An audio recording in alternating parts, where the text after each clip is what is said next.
I just want to be the first one to say, first of all, Mary, congratulations on 50 years. You look much younger than that. And to John and Marley, 50 years in business, I can't believe it. It's I still have my VHSs at home from when I got my private those many weeks ago. And I'd really, by the way, can I still return those? Anyway, I really am very flattered and honored that the Kings, Brian, Barry, all invited me here to speak at this. Mine's a little, I hope it gets a little lighter during the day, but this is one that's near and dear to my heart.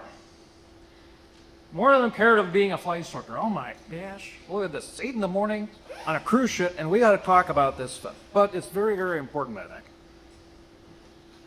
And I'll bet you this clicker works if I do it. There we go. All right. We talk about ethics. Flight instructors have to be ethical. There's a company that puts out, or an individual, I forget who it is, somebody can tell me. He's probably here. The ethics code of being a flight instructor, NAFI, of which I'm the former chairman, as a code of ethics. And that's all well and good. All right? But let's get into a little dictionary lesson here. Ethics, a set of moral principles, a theory, or system of moral values. It's a system. It's a process. What are we going to do? How are we going to do it? The principles of conduct governing an individual or a group. Okay. So right away, I think of ethics when I think of a group. And there's a difference between what I'm going to talk about in a minute and ethics. Or all organizations have an ethic. King Schools have an ethic. AFI has an ethic. SAFE has an ethic. Certain nefarious organizations have ethics. Nefarious organizations, what are you talking about? Well, I'm not trying to single out a particular ethnic group or anything like that, but I can tell you that if you don't pay the drug runners for the drugs, their ethics saying we will make you pay other ways, correct? Am I right? That's their ethical behavior. You don't pay for the stuff, you'll get a visit. Probably one you won't enjoy. And a consciousness of moral importance. Okay. My ethic has certain moral backing. King Schools has a certain moral backing. NAFI has a certain moral backing. Safe aviation in general. Again, going back to the nefarious groups, the moral backing.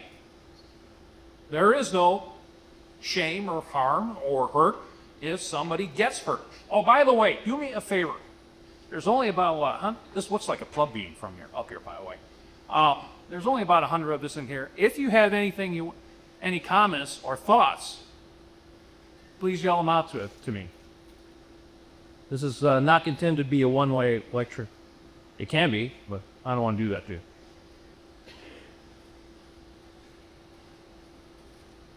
So, it's a guiding philosophy. This is what we're going to do. This is how we're going to do it. This is when we're going to do it. Et cetera, et cetera, et cetera. It's a set of rules. Spoken or unspoken.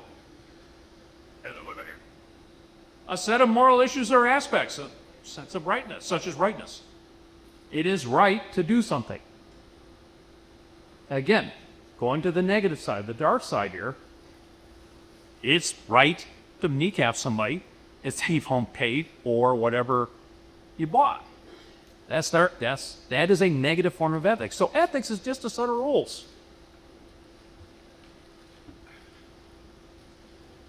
The discipline dealing what is good and bad with moral duty and obligation. You could read that any way you want. It can be for good or for evil.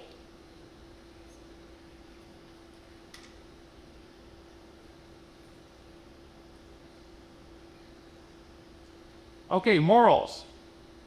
This time it's an adjective.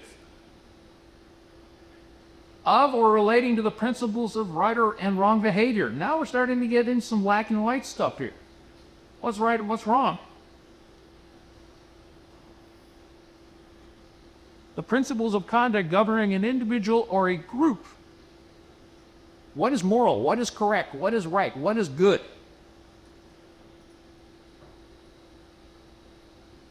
Expressing or teaching the conception of right behavior. Okay? What the organization, what the world, what you think is right. What you think is the right thing to do. Conforming to a standard of right behavior. So it's a set of standards all of a sudden. It's not just we're going to do something. It's now this is what we're going to do to a certain hard and fast point. And sanctioned or operative on one's conscience or ethical judgment. Is there 1 minute over there? There's always a time. Here we go. One's conscience or ethical judgment starts coming back to not from outside the world, not what other people tell us to do, but what's coming from in here. Who we are. And capable of right and wrong action. There are decisions to be made. What is right? What is wrong? What is the good thing to do? What is the bad thing to do? However you want to say it now. Is somebody going to get hurt? Blah, blah, blah. And there's no blah, blah, blah here. It's just I'm trying to not listen to myself pontificate. So some differences, and this, I forget who credited this with. I found this, and I forgot to put the citation out here. All right. You can see it here. Morals, I didn't see it. Resolution standard. Morals are the beliefs of the individual or group. Ethics are the guiding principles. General principles set by a group, response to a specific situation. Root word is mos, which means custom. Ethicos, which means character. Governed by social and cultural norms. Individual or legal and professional norms. Principles of right and wrong versus right and wrong conduct. There's a subtle difference there. Interesting right here. According to the website I got this from, and again, I apologize, I forgot to quote citation. Morals have no applicability in business. To which I say, punt. Okay? Ethics, yes. Morals may differ from society to society and culture to culture. Ethics are generally uniform. Okay, I might buy. Expression morals are expressed in the form of general rules and statements. Ethics are abstract. Freedom to think and choose, no. And yes, well, I think we do have free will. I think we do have a choice when we make a moral decision. So I'm not going to agree completely with the person who wrote this. But you get the idea. There are differences between the two, and I think they're important differences.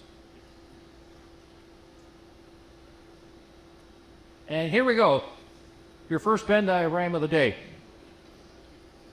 Ethics are external rules. Morals are personal principles and rarely change. And it ends up in here, right and wrong conduct. This is the butter. To borrow a phrase from Mythbusters, that's the butter zone. Right there. What is correct? What is incorrect? What do we need to do? How do we do it? Okay, so I'm up here giving a sermon. So the question is, how does this relate to flightless structure? How does this relate to what we do as flight instructors? Now, I know there's some vendors in here. Are most of us CFIs? Raise your hands. Okay. So how many flight schools are here? Okay. All right. So this goes further than teaching the skills necessary to complete a flight. How many flight instructors here have said this, and I have, so don't be ashamed of this. How many of you guys have said, I can teach a 4-year-old how to fly an airplane? Just say it. You've all said it. You can teach an autopilot to fly an airplane. You can teach a 4-year-old to fly an airplane. Keep it pointed this way. Wiggle this. Do that. Right? Straight level is either the hardest thing in the world to teach or the easiest thing, depending on your perspective. But flying an airplane, mechanically flying an airplane, is mechanically flying an airplane difficult? If it's a well-designed airplane, is it difficult? Yes, no, are you waiting? No. No, I could argue, I'm not type graded in anything. I'm just a humble multi-engine flight instructor. But I would argue that if I got invited on the King's Falcon, I could probably fly it reasonably safely as long as we're going that way. Okay? Loose cabin pressurization, that's a whole different story. But flying along, easy peasy, right? So it's not just teaching the mechanical or the skills necessary to complete a flight. There is an ethical demand from our society. What happens when we lose somebody in aviation? What happened to all of us when we lost, last year, ALPAC. Let me tell you, sorry, Richard, I apologize. Well, we lost my family. The whole industry went, huh? Didn't we? Wasn't that a shock to our system? How many of you here are on social media and there's a couple of what's, airplanes and coffee is great. Every time somebody bends an airplane, that Facebook page explodes. What happened? What went wrong? This, that, the other thing. There are some people that do, and I won't name names, there are some people that do Monday morning analysis of every accident that ever occurs, right? We react. We have a demand right here as a society, not just aviation, but as a society as a whole. Nobody gets hurt doing this. Nobody gets hurt. Don't let anybody get hurt, right? What happens? What do our friends who are outside of aviation say when there's an accident? What's the first thing they do? How'd this happen? Why'd you let it happen?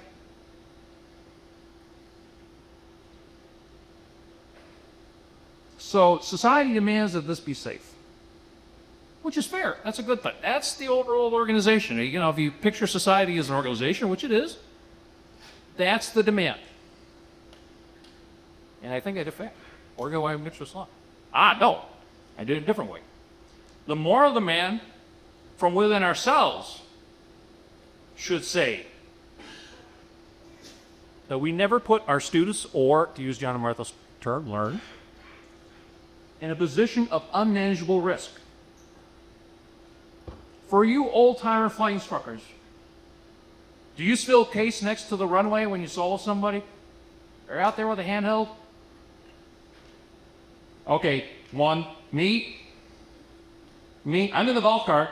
I'm lazy enough because I gotta go to the other end of the runway. I'm not gonna walk 4,000 feet. But I have been known to chase the landing airplane on the parallel taxiway in a non-tower airport. Everybody knows what we're doing. This is cool.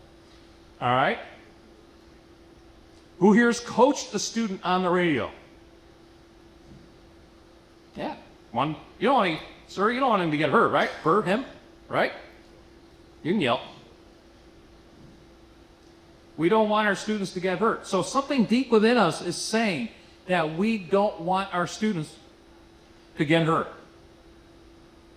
What I'm asking you to do, and we'll go some more into it, what I'm asking you to do is make this part of your gestalt. And more importantly for you older instructors, maybe more importantly for them, who here has been an instructor, has not been able to teach a CFI yet? Who's got below the 2-year mark?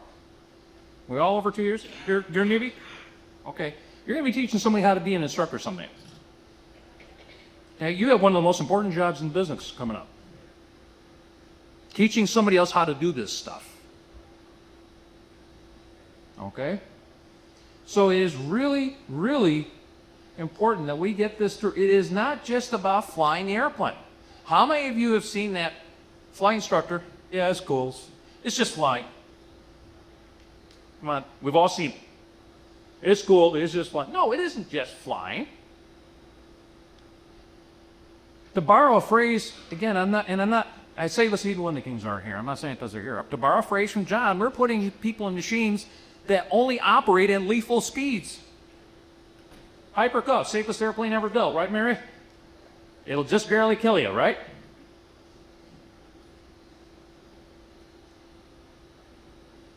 Being moral demands integrity. If I compromise my principles now, what will I do when I'm 40? This is from a marvelous book. If you can find this book, You'll enjoy it. It's about a rabbi. It's semi-autobiographical by Herbert Carr. It's about a rabbi who has a fear of flying, absolute phobia, who winds up in a SAC refueling squadron in 1958 flying on KC-97s. Imagine what his life was like. But anyway, if I compromise my principles now, what will I do when I'm 40? That's one of the quotes that I'm rereading the book and I can't, it's in there somewhere. I haven't gotten to it yet. The point is that if we relax our principles at any point, if we relax our moral certitude, at any point, what's going to happen?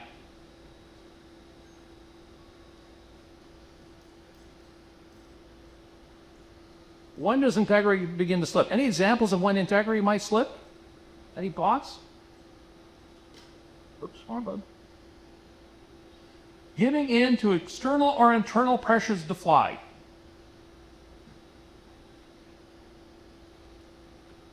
That's good enough. We can do pattern work today. It's 1,000. You're at a non-tower. No big deal. We can save last G. It's 3 miles visibility. 1 mile visibility. We're class G. We can do this. Not a problem. Right. You don't use the PAVE checklist. And these are just small examples. You just, we're good. The airplane isn't airworthy. And by airworthy, I'm not necessarily talking about a safe airplane. I have seen extremely safe aircraft that are completely unairworthy. Okay, registration's missing. Is the airplane airworthy? It's there, I see head shaking. There you go. It's not worthy of being in the air. Or the temporary, right? We just bought the airplane and we've gotten to 90 or 120 days, depending on how you got the temporary. Oops. We got a problem. FSDO won't be out today. Let's go. No. Call the FSDO and get it fast. I don't care. The plane ain't airworthy and we're not teaching the right thing. And that's just an easy one. Nav light. Strobe. The 4 missing screws on the cowling. At what point do you stop? You're a glider pilot, I'm not. And the cotter pin is missing from the main, the cotter key is missing from the main wing pin. Yeah, okay, we're all right. It won't vibrate out.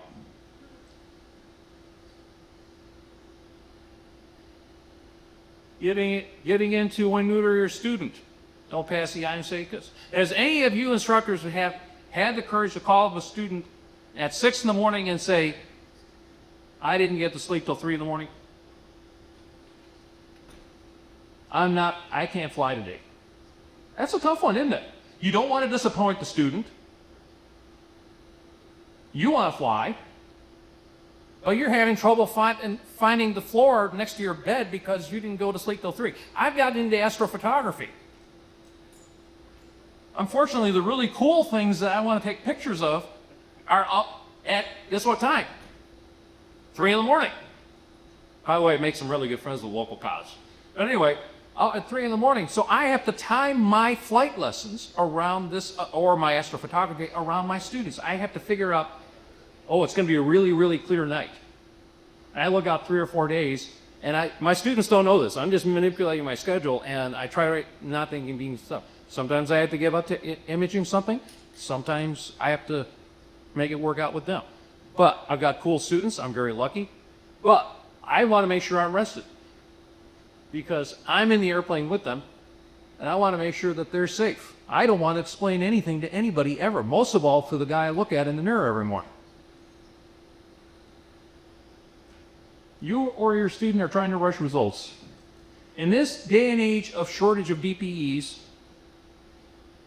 how many of you felt the incredible pressure to get, you made the appointment and now you got, come, we gotta get done. We gotta, be honest, I've fallen into that a little bit. I've had to back off.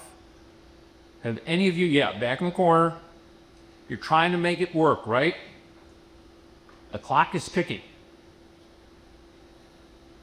Hard to make that appointment with that DPE, especially the one you wanted. So you're trying to rush things. You're trying to force the event. Anybody have any other examples you want to shout out when you start to slip? Because we're all susceptible to this. Every one of us.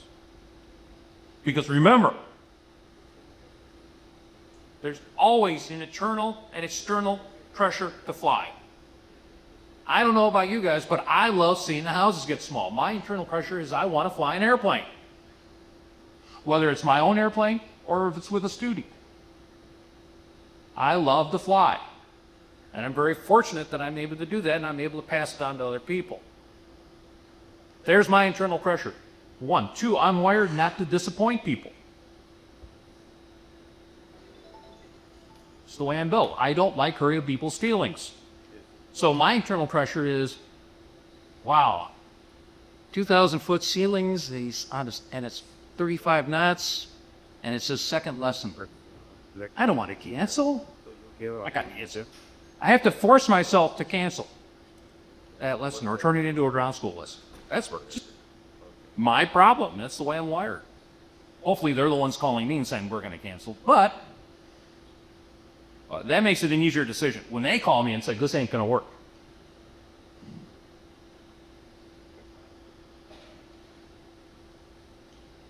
We talk about statistics in aviation all the time. This has been statistically the safest we've ever been in aviation. But don't ever forget this. Statistics are human beings after the tears have been washed away. It's from Paul Broder, Dr. Victor Vogel. If you've ever heard Dr. Vogel speak, he's a great, great speaker, much better than I am. And I'd love for you to hear his talks. But Victor gave you this quote from Paul Broder, and it is so true. I've lost 5 people in this business. Not my students, thank you. Whoever I'm going to thank, I thank. But 5 friends. I don't want to lose any more. I cherish all of my friends. I cherish all the acquaintances I've made in the last, I don't know, as chairman of NAFI, it's scary. I don't know how John Martha do it because it's scary for me, as former chair of NAFI. I walk into Oshkosh and, Bob, how are you? Hi. Okay, but the important thing is that there are people that have touched my life and I've touched theirs. They're important to me. Whether they're my close personal friends or acquaintances or people who see me write something in a magazine. They're important to me.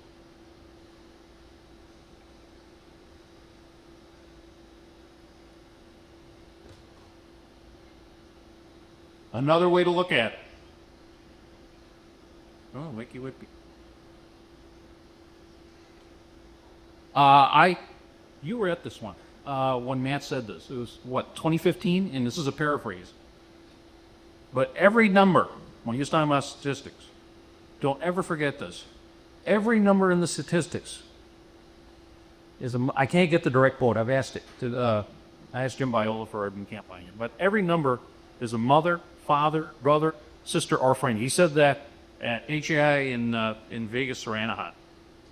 But in any case, every statistic, every number in those statistics is somebody care about. We have an obligation to protect and help those people protect themselves.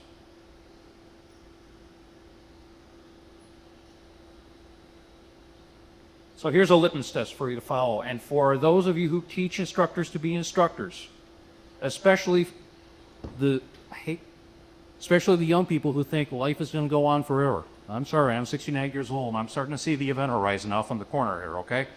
The sun's starting to set. Can't do anything about it, though. But a litmus test is what words, and this time I want you to answer, what words are the beginning of every single endorsement you write? 3 words. Say again? I hereby certify. Okay, you add hereby, but that's fine. I certify that.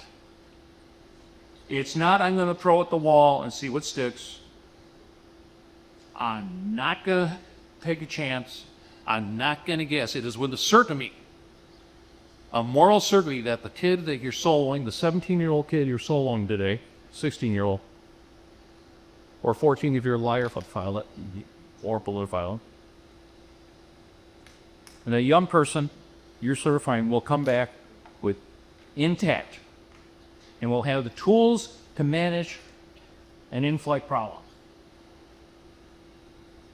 That the safe outcome of the flight is assured. Statistically, it's impossible to get to 100%. I understand that. I'm not dumb. But that we do everything in our power to make sure that we live up to these 3 words.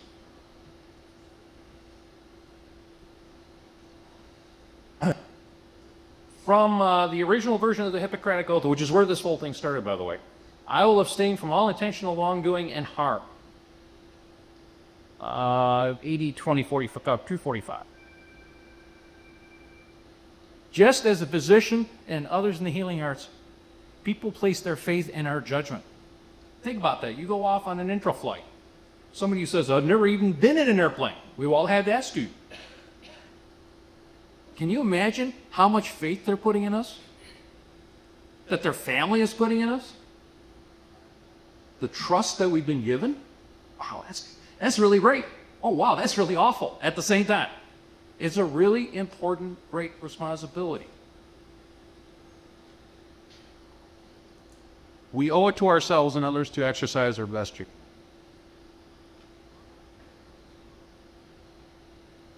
We must never let anyone, including ourselves, including us, pressure us into a bad decision.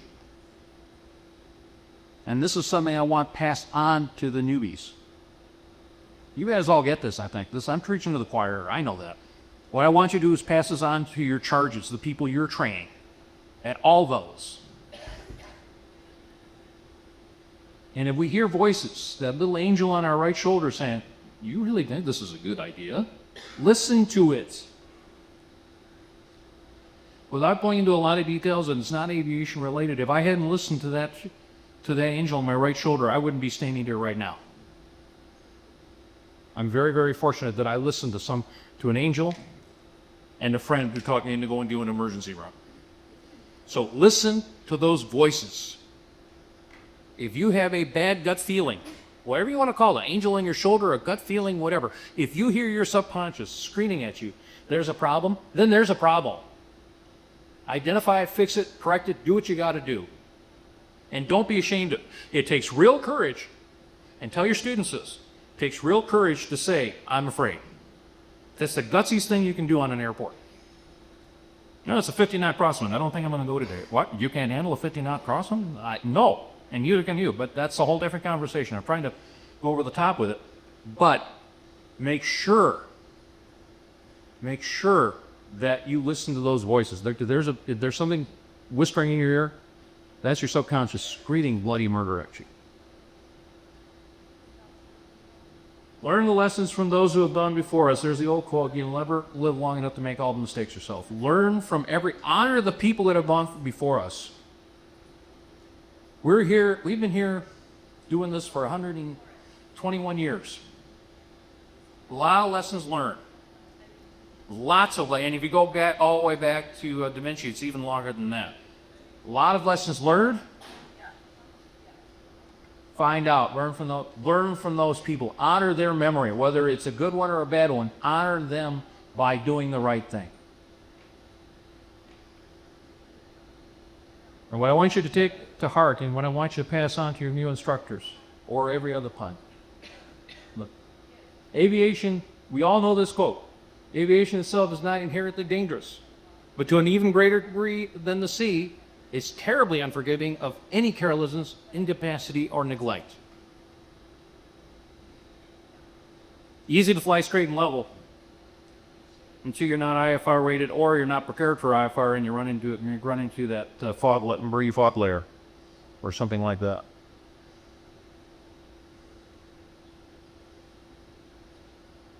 And also remember this, and this is key for all the instructors at all levels.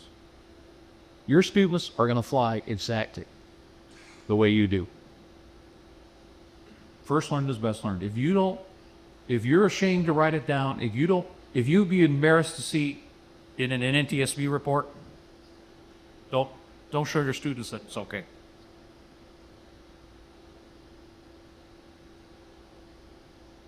So with that, I appreciate it. Yes, it's been a bit of a sermon, but this is something near and dear to my heart. I really appreciate the Kings putting me up first. I hope it didn't put you to sleep, and I hope you all have a great sick day. Any questions? Any great thoughts from the audience? Either way, thank you very, very much. I really do.